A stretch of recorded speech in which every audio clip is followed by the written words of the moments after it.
السلام علیکم ورحمۃ اللہ وبرکاتہ۔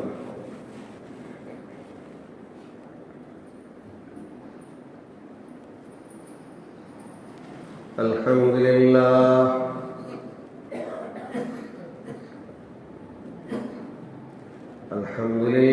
نحمده ونستعینه ونستغفره ونؤمن به ونتوکل علیہ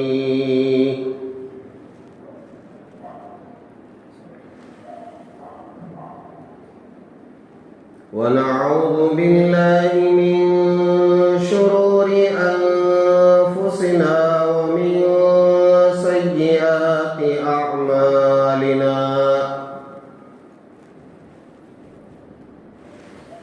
ونعوذ باللہ من شرور انفسنا ومن سیئات اعمالنا من يهده الله فلا مضل له ومن يضلله فلا هادي له ونشهد أن لا إله إلا الله وحده لا شريك له ونشهد أن سيدنا ونبينا ومولانا محمدا عبده ورسوله الذي أرسل بالحق بشيرا ونذيرا وداعيا إلى الله بإذنه وسراجا منيرا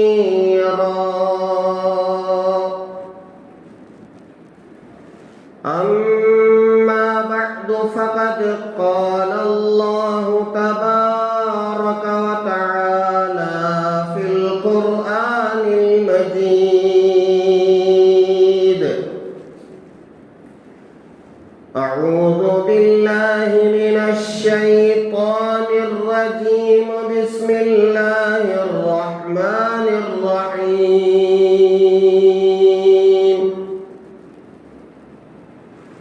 أجيب دعوة الداع إذا دعان.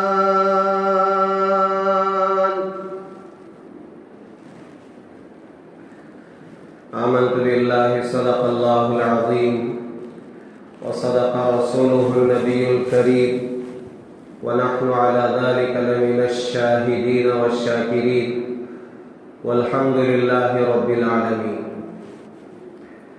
بزرگان محترم، گزشتہ 2 جمعوں سے جو بات ہمارے سامنے آ رہی ہے وہ آج کے اس زمانے کی بہت سخت ضرورت ہے، اور یہ ضرورت ایسی نہیں ہے کہ چند لوگوں کو یہ ضرورت ہے اور چند لوگوں کو نہیں ہے. ایسا نہیں ہے، بلکہ اس وقت دھرتی پر جتنے لوگ رہتے ہیں ان سب کی یہ ضرورت ہے. وہ ضرورت کیا ہے؟ وہ ضرورت یہ ہے کہ ہم اپنی حاجتوں کو، ضرورتوں کو، اپنی تکلیفوں کو اللہ تعالیٰ کے سامنے رکھیں. اللہ کے سامنے اپنی ضرورتوں کو رکھنا یہ آج کی اہم ضرورت ہے ہم سب کی. اس لیے کہ ضرورتوں کا پورا کرنے والا صرف اور صرف اللہ ہے. اللہ کے علاوہ کوئی ہماری کسی چھوٹی سی چھوٹی ضرورت ہو یا جسے ہم بڑی سے بڑی ضرورت سمجھتے ہو، سوائے اللہ کے کوئی پورا کرنے والا نہیں ہے، نہیں ہے، نہیں ہے۔ یہ ایک ہی در ہے، دربار الہی، اللہ کا دربار، جس میں ہم اپنی ضرورتیں رکھ سکتے ہیں، اور اس میں کوئی شرم کی بات نہیں ہے۔ اپنی عزت کے جانے کا کوئی سوال نہیں ہے۔ انسان کو عزت کا جو خیال رہتا ہے کہ میری عزت اگر میں سوال کروں تو چلی جائے گی، اور بے شک لوگوں کے سامنے اگر ہم اپنی ضرورتیں رکھیں گے تو بے شک عزت جائے گی۔ لوگوں کے سامنے اپنی ضرورتیں بیان کرنا نہیں ہے۔ گھر میں کوئی بیمار ہے یا خود میں بیمار ہوں، لوگوں سے بتاتے پھریں گے، اس میں ذلت ہے۔ اس لیے میں ہمیشہ یہی کہا کرتا ہوں، لوگوں سے بھی یہی کہتا ہوں، جب بھی کوئی آپ سے سوال کرے خیریت ہے تو منہ بنا کر کے، منہ بگاڑ کر کے یہ کہنا کیا خیریت پوچھ رہی ہماری تو خیریت ہی نہیں ہے۔ نہیں، الحمدللہ جس حال میں اللہ نے ہمیں رکھا ہے اس حال کو سامنے رکھ کر کے، اللہ کا تصور کر کے یہ کہیں کہ الحمدللہ اللہ ہمیں بہت اچھا رکھا ہے، جیسا رکھا ہے۔ اس لیے کہ سامنے والے کو اگر ہم اپنی پریشانی ظاہر کریں گے، وہ کیا ضرورتیں ہماری پوری کریں گے، کیا پریشانی ہماری دور کریں گے۔ اس لیے حدیث میں ہے کہ جب بندہ دوسروں سے اپنی ضرورت بیان کرتا رہتا ہے تو اس کی ضرورتیں بجائے کم ہونے کی زیادہ ہو جاتی ہیں۔ ضرورتیں کم نہیں ہوتی ہیں، ضرورتیں بڑھتی چلی جاتی ہیں، بڑھتی چلی جاتی ہیں، اور پھر اللہ تعالیٰ لوگوں کے حوالے کر دیتا ہے، جاؤ جس کے سامنے تم اپنی ضرورت رکھ رہے ہو اسی سے اپنی ضرورت پوری کر لو۔ وہاں عزت جائے گی۔ لیکن یہ دربار ایسا دربار ہے جس میں عزت کم نہیں بلکہ عزت بڑھتی جائے گی، بڑھتی جائے گی، بڑھتی جائے گی۔ سوال کرنے والے سے اللہ تعالیٰ بہت خوش ہوتے ہیں، اور سوال نہ کرنے والے سے اللہ ناراض ہو جاتے ہیں۔ من لم يسأل اللہ یغضب علیہ، او کما قال علیہ الصلوۃ والسلام، اللہ تعالیٰ اس سے ناراض ہوتے ہیں، اس پر غصہ ہوتے ہیں جو سوال نہیں کرتا ہے، جھولی نہیں پھیلاتا ہے۔ جھولی کہاں پھیلانا ہے؟ دربار الہی میں۔ یہ ایک ہی دربار ہے جس کے سامنے ہم جھولی پھیلائیں گے، سر جھکائیں گے۔ دنیا میں اس در کے علاوہ کوئی در نہیں ہے، نہیں ہے، نہیں ہے۔ بعض لوگ کیا کرتے ہیں، مزاروں کے پاس جا کر کے اپنی حاجتیں اور ضرورتیں رکھتے ہیں، جھولی پھیلاتے ہیں۔ وہ در جھولی پھیلانے کا نہیں ہے۔ آپ بڑا سفر کر کے جا رہے ہیں اور وہاں جا کر کے اپنی جھولی پھیلا رہے ہیں، یہ در جھولی پھیلانے کا نہیں ہے۔ بے شک آپ مزاروں کو جائیں، بے شک جائیں، بلکہ مردوں کو قبروں کے پاس جانا چاہیے، عورتوں کو تو جانا بالکل نہیں ہے، چاہے وہ کتنا بڑا ولی کیوں نہ ہو۔ آپ کسے ہمارے ہندوستان میں الحمدللہ حضرات اولیاء، بڑے بڑے حضرات اولیاء ہیں.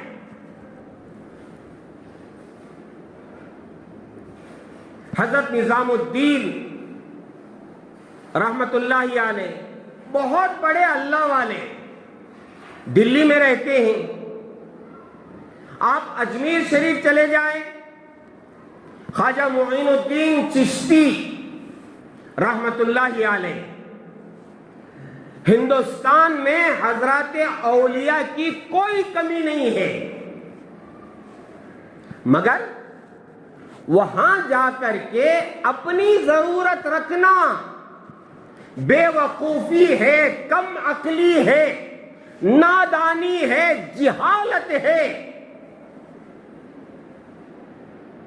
دربار میں جائے، دربار اولیاء، الحمدللہ یہ ناچیز جتنے میں نے نام لیے مختصر حضرت نظام الدین رحمت اللہ علیہ کے دربار میں میری حاضری ہوئی.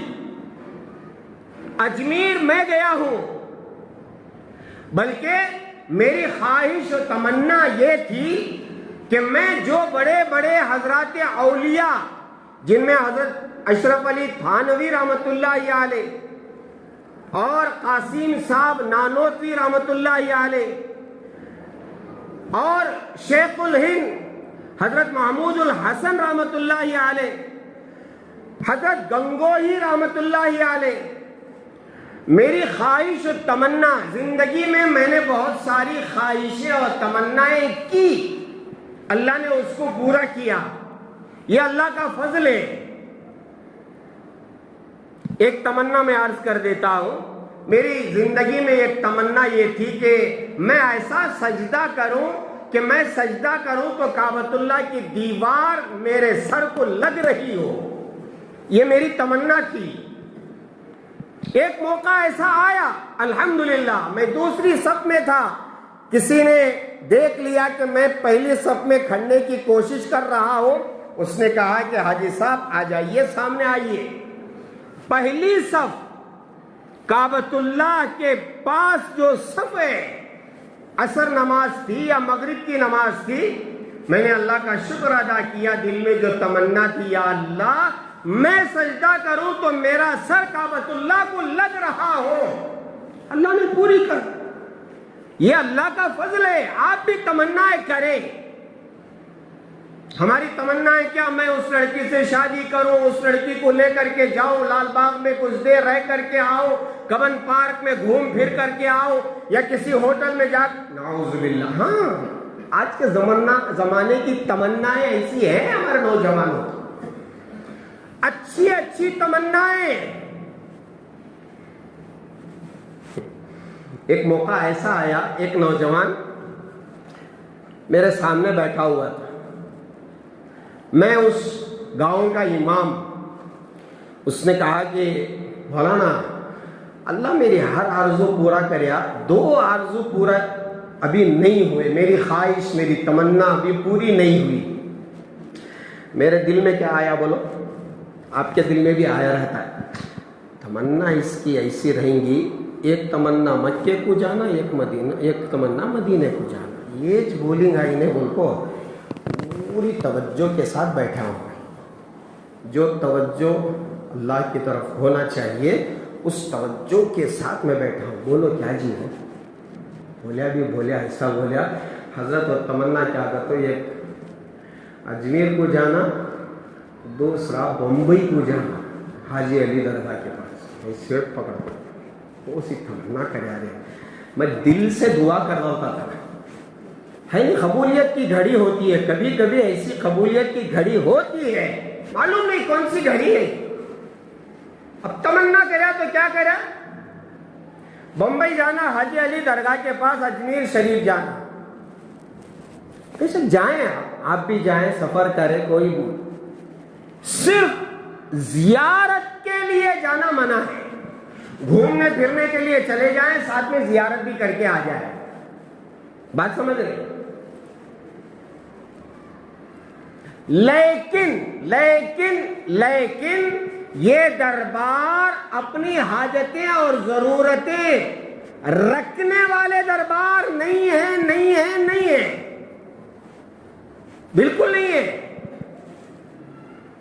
مجھے بیٹا نہیں ہے، میں جاؤں گا فلاں دربار میں جا کر کے بیٹا مانگ کے آؤں گا، کمبختی ہے، فضول خرچی ہے، بے وقوفی ہے۔ کوئی دربار سوائے اللہ کے ایسا نہیں ہے جہاں جا کر کے ہم اپنی ضرورتیں رکھیں۔ بیٹا نہیں ہو رہا ہے، بچے نہیں ہو رہے ہیں، ٹھیک ہے، بہت پریشانی کی بات ہے، لیکن ہماری یہ ضرورت کہاں رکھیں گے؟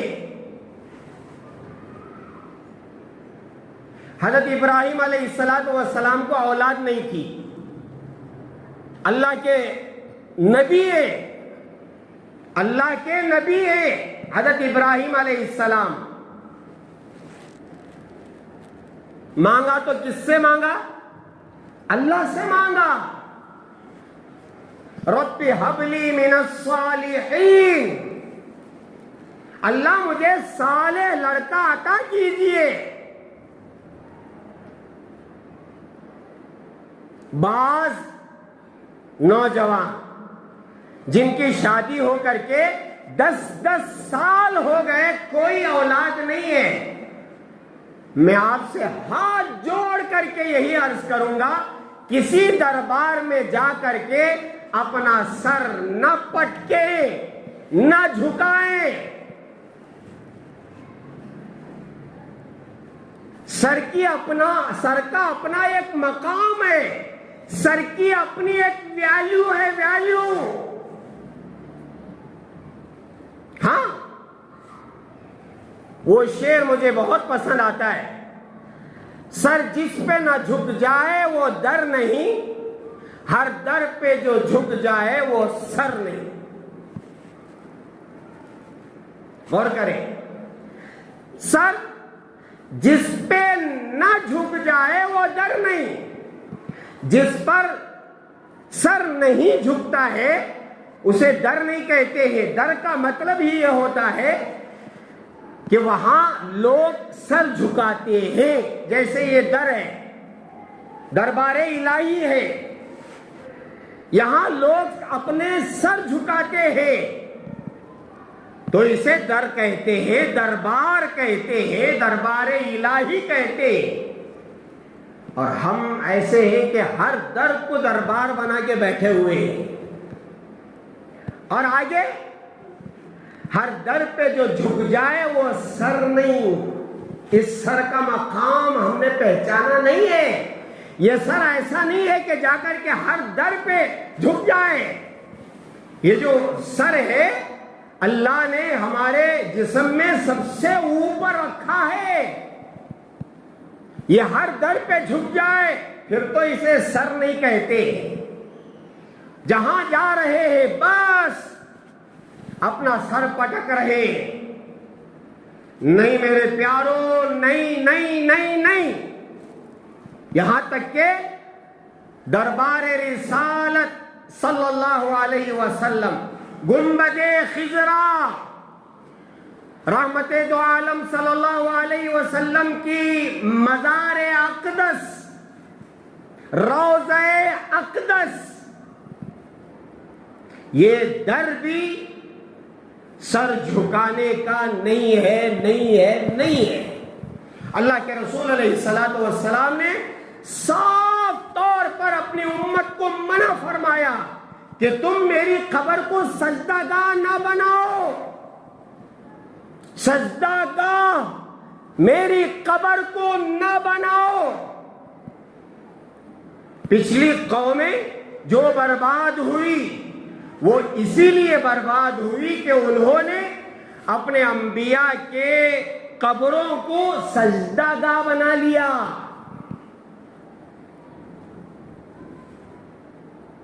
آپ جا کر کے دیکھیں، روضہ شریف کے پاس باقاعدہ سیکورٹی ہے، پولیس وہاں رہتی ہے، کس چیز کی نگرانی کے لیے پولیس کھڑی ہوئی ہے؟ آپ بتائیں، کیا وہاں چوری ہوتی ہے؟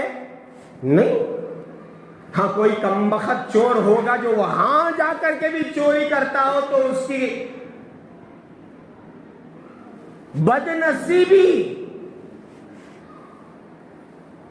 چور چوری کرتا ہے اس لیے وہاں پولیس نہیں ہے۔ وہاں کیا نگرانی ہوتی ہے؟ وہاں یہ نگرانی ہوتی ہے کہ کوئی مسلمان بندہ کہیں اپنی کم عقلی کی وجہ سے یہاں سجدہ نہ کر دے۔ ہاں، آپ روضے کے پاس گئے اور جا کر کے آپ پورے اخلاص کے ساتھ الصلاۃ والسلام علیک یا رسول اللہ، الصلاۃ والسلام علیک یا حبیب اللہ، الصلاۃ والسلام علیک یا خیر خلق اللہ، السلام علیک ایھا النبی ورحمۃ اللہ وبرکاتہ۔ آپ سلام پڑھ رہے ہیں، پولیس برابر آپ کو دیکھ رہی ہے۔ جہاں آپ ہاتھ اٹھائے فوراً پولیس آپ کے ہاتھ پر مارتی ہے، لا لا لا، قبلہ ہو جا، قبلہ رخ ہو جا، قبلہ رخ ہو جا، مانگنا ہے اللہ سے مانگو۔ یہاں جھولی پھیلانا نہیں ہے، جھولی اللہ کے سامنے پھیلانا ہے، ہاتھ اللہ کے سامنے پھیلانا ہے۔ بات سمجھ میں آ رہی ہے؟ سرکار تو عالم صلی اللہ علیہ وسلم کے روضے پر پہنچ کر بھی ہم اپنی حاجت اور ضرورت اللہ کے رسول کے سامنے نہیں رکھیں گے۔ ایک ہی در ایسا ہے جہاں سر جھک سکتا ہے، وہ در دربار الہی ہے، اور یہاں جب ہمارا سر جھکتا ہے تو پھر ہم اپنی ضرورتیں یہاں رکھیں گے۔ اسے ہم ذرا مضبوطی کے ساتھ ذہن میں بٹھا لیں۔ دنیا کا کوئی دربار، چاہے وہ کتنا بڑا دربار ہو، اور سنو، ہم لوگ ذرا ظاہر پرست ہیں، ظاہر پرست سمجھتے، دیکھ لیا بہت خوبصورت ہے، بڑے قمقمے لگے ہوئے ہیں، بڑی لائٹنگ ہے، اور پتہ نہیں کیا نقش و نگاری ہے، ہم سمجھ جاتے ہیں کہ یہ بڑا دربار ہے، یہاں بڑی ضرورتیں پوری ہوتی ہے نہیں؟ آپ گئے ہیں تو معلوم ہے کہ شہر بنگلور میں توکل مستان ہے، درگاہ ہے، میں گیا، الحمدللہ میں گیا ہوں۔ ایک عالم دین کے ساتھ میں گیا اور بیٹھ کر کے وہاں میں نے فاتحہ پڑھی اور کچھ باتیں میں نے ان سے کہیں جو ہمارے ساتھ میں تھے، تو انہوں نے کہا کہ مولانا الحمدللہ الحمدللہ آپ یہاں پہنچے ہیں تو بہت بڑا کام کیے۔ ہاں، قبروں کے پاس جا کر کے حضرات اولیاء، میرا چھوڑیے کیا پدی کا شوربہ، حضرات اولیاء بعض دنیا میں ایسے ہیں، موجود ہیں، قبر کے پاس بیٹھ کر کے مراقبہ کرتے ہیں اور معلوم کر لیتے ہیں کہ قبر والے کے ساتھ کیا معاملہ ہو رہا ہے۔ آج بھی ہے۔ میرے استاد محترم حضرت مولانا میران صاحب رحمت اللہ علیہ، جن کا مکہ المکرمہ میں رمضان میں افطار کے وقت میں انتقال ہوا۔ کیسے انتقال ہوا؟ اپنے شاید میں پہلے بھی سنایا ہوں، اپنے ساتھیوں سے انہوں نے کہا فنا فی اللہ کا مراقبہ کرو، فنا فی اللہ کا مراقبہ کرو، یہ کہہ کر کے آنکھ بند کر کے سر جھکائے اور فنا فی اللہ، انا للہ و انا الیہ راجعون، چلے گئے۔ حضرت کے انتقال کے بعد معلوم ہوا کہ حضرت کی شخصیت ایسی تھی کہ قبر کے پاس بیٹھ کر کے مراقبہ کرتے تھے تو بتا دیتے تھے کہ قبر والے کی حالت کیا ہے۔ ہاں، یہ کشف کی حالت ہے، معلوم ہو جاتی ہے۔ اللہ کے رسول علیہ الصلوۃ والسلام یہ قبر پر سے گزر رہے تھے، بتایا کہ اس قبر والے کو عذاب ہو رہا ہے نہیں حدیث میں؟ اب کسی بڑی چیز کی وجہ سے عذاب نہیں ہو رہا ہے، بلکہ پیشاب میں احتیاط نہیں کرتے تھے۔ یہ قبر والا پیشاب میں احتیاط نہیں کرتا تھا، پیشاب جسم پر اڑا لیتا تھا، اپنی پینٹ کو اڑا لیتا تھا، کپڑوں میں پیشاب لگ رہا ہے، ہاتھوں میں پیشاب لگ رہا ہے نہیں؟ کھڑے ہو کر کے زپ نکال کر کے پیشاب کرتے ہیں، کھڑے ہو کر کے پیشاب کرنا۔ اب ہم جا کر کے وہاں منٹوں سیکنڈوں انتظار کرتے ہیں کہ کب یہ ٹوائلٹ کھلے گا، ہم اندر جائیں گے اور استنجا کر کے آئیں گے۔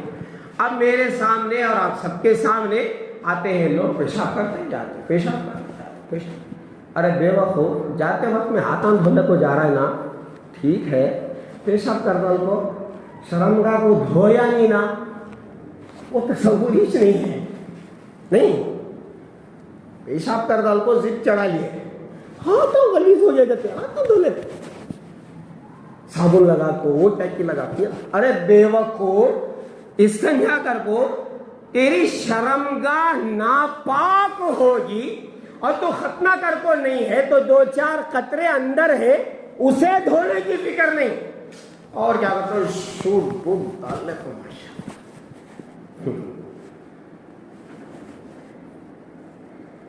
پیلس گراؤنڈ میں کیا کی چلے گا، لیکن بڑا پوسا کی اجتماع ہو لیتا ہے ان کا، سوٹ بوٹ والے کا۔ استنجے کی ضرورت پڑ گئی، گیا استنجے، پورا آرٹیفیشل بنا کر ہی۔ اب اس میں سوٹ بوٹ والے آ رہی، پیشاب کر رہی، زپ چڑھا رہی اور کھاتا دھلک جا رہی۔ میں دیکھ لے کچھ کھڑا ہوں، میں 5 منٹ سے زیادہ کھڑا ہوں، کیوں؟ مجھے اندر جانا ہے، ٹوائلٹ وہاں کرنا ہے، اس لیے کہ مجھے استنجا کرنا ہے۔ استنجے کا مطلب پیشاب کرنا نہیں، استنجے کا معنی اور مطلب یہ ہے جب آپ پیشاب کریں یا پاخانہ کریں، اس کے بعد جو پاکی حاصل کرتے ہیں اس کو استنجا کہتے ہیں، اس کو استنجا کہتے ہیں۔ تو آپ دیکھیں، اگر کوئی مسلمان نوجوان ایسی ٹائٹ پینٹ پہن کو ہے، بیٹھنے نہیں ہو رہا، کئی کو پہنتے ہیں، اس کے بعد سے کھڑ کو پیشاب کرنے چلے جاتے ہیں۔ اب آپ کا استنجا نہیں ہوا، آپ پیشاب کیے ہیں اور ناپاکی کی ناپاکی ہی ہے۔ اللہ کے رسول علیہ الصلوۃ والسلام گزر رہے ہیں، کہا اس قبر والے کو عذاب ہو رہا ہے، کسی بڑی وجہ سے نہیں، قتل کر دیا، مرڈر کر دیا نہیں، بلکہ پیشاب میں احتیاط نہ ہونے کی وجہ سے۔ اس لیے میرے پیاروں، بس اسٹینڈ ہو، ریلوے اسٹیشن ہو، یا پھر کسی بھی مال میں ہو یا کسی اور جگہ ہو، آپ کھڑے ہو کر پیشاب نہیں کریں گے، نہیں کریں گے، نہیں کریں گے انشاءاللہ، ٹھیک ہے؟ استنجا کریں گے، پاکی حاصل کریں گے۔ تو میں عرض کر رہا تھا، قبر والے کو اگر عذاب ہو رہا ہے یا پھر اس پر اللہ کی نعمتیں بارش کی طرح برس رہی ہے، تو بعض اولیاء اللہ معلوم کر لیتے ہیں کہ قبر والے کس حال میں۔ اب میں اور آپ جا کر کے بیٹھ گئے تو ہمیں کیا معلوم ہوتا ہے اس کی ایک پہنچ ہے، اللہ والوں کی ایک پہنچ ہے۔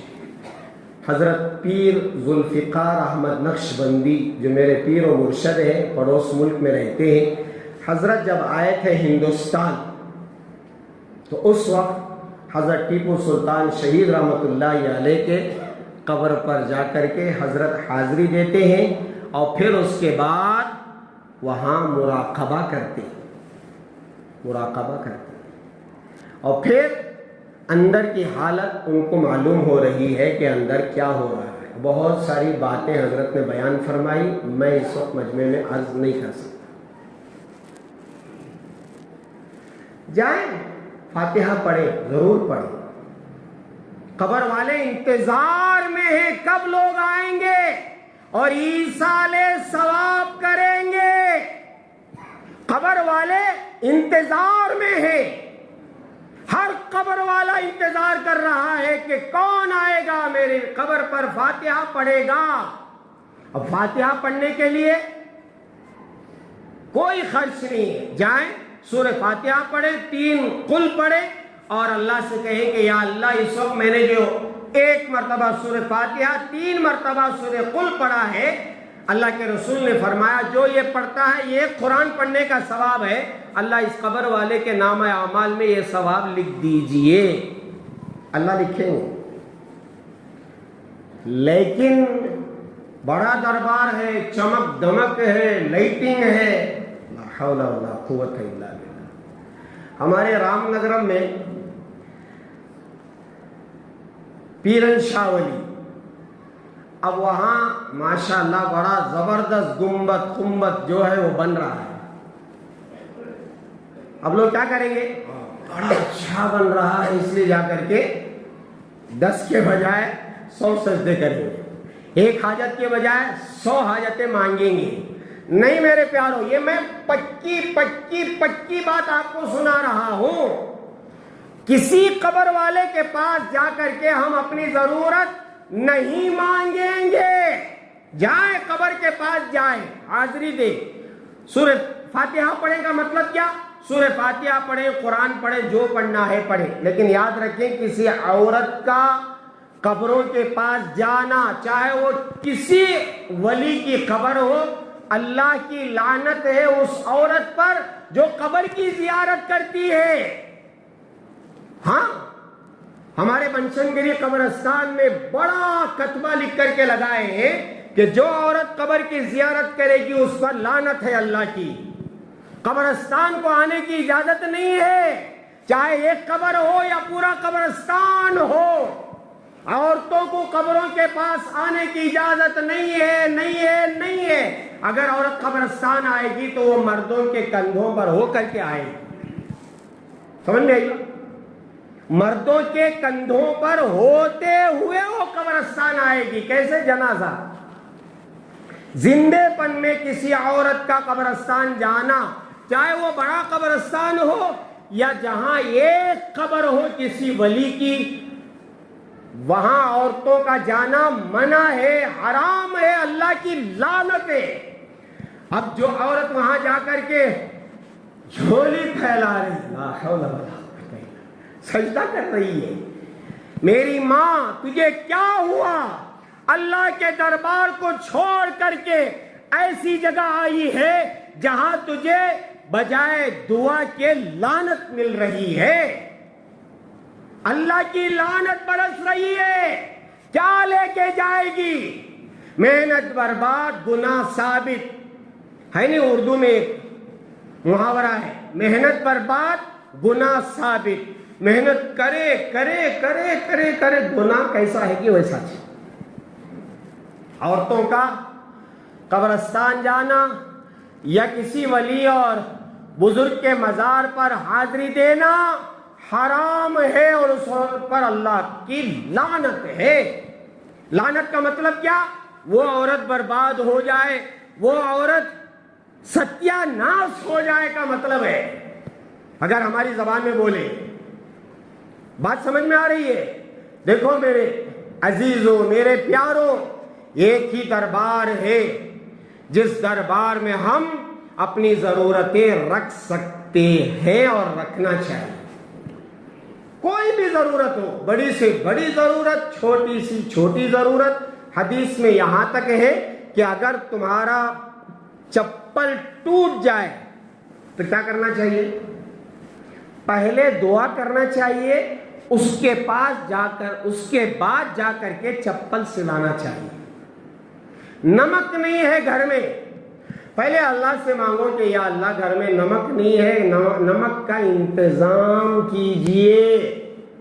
یا اللہ میرا چپل ٹوٹ گیا ہے، اسے درست کرانے کا انتظام کیجئے۔ پہلے اللہ سے مانگے، پھر اس کے بعد چپل سلانے جائیں، پھر اس کے بعد نمک لانے کے لیے جائیں۔